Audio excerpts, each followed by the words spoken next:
few years ago, the telecom provider Mobitel removed one of their numbers from the grid. The reason being was they believed the number to be cursed, after the sudden death of the third person it had been assigned to.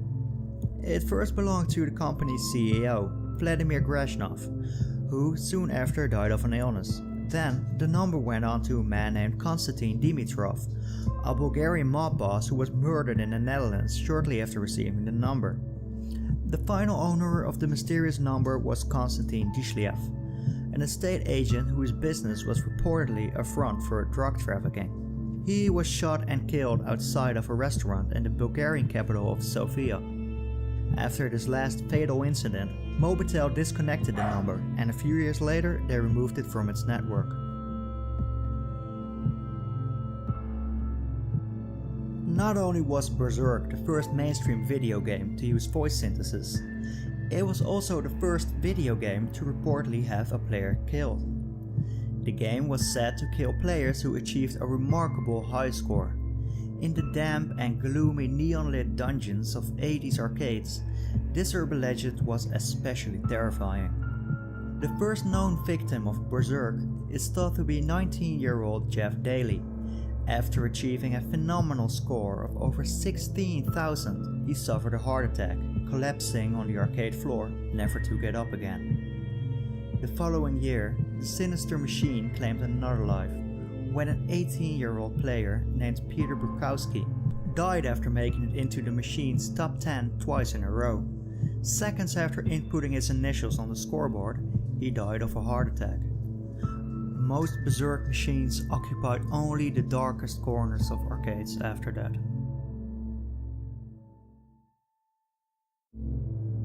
Another arcade game, Polybius, also preyed upon the most avid of players.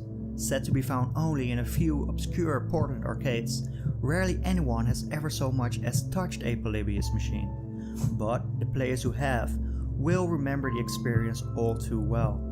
Those who played this mysterious machine soon found themselves afflicted by amnesia, horrible night terrors, and a sudden and strange revulsion of video games altogether. The machine was rumored to be part of a dark and sinister government experiment. Remember, this was at the height of the Cold War, and at the early stages of video game development, when its effects on people were very much unclear. The machine vanished without any tangible trace on history, never to be seen again.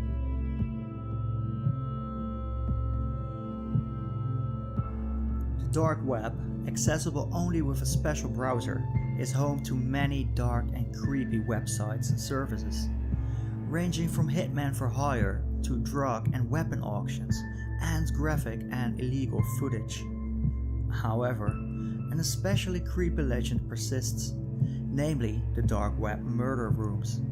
In these murder rooms, a person is murdered live on camera, and for the right price, spectators on the dark web can view the spectacle through a webcam.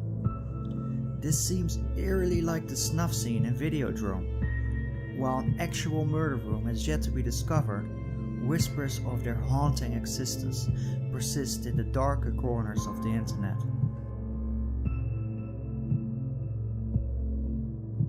Kill Switch is an all but forgotten game, said to have been made in Russia somewhere in the 80s.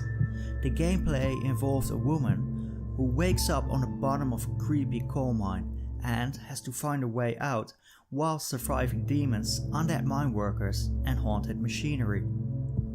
The weird thing is, however, though all these details circulate on the internet, no actual copy of Kill Switch still exists today.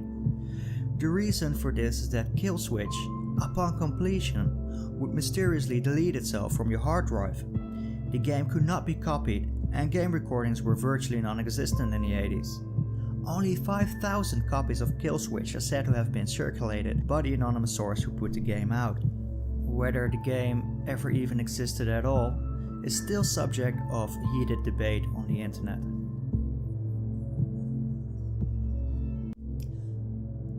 That's it for this episode, guys. Don't forget to like and subscribe for more weird and surprising videos and for a chance to win an Amazon gift card with a value of $15.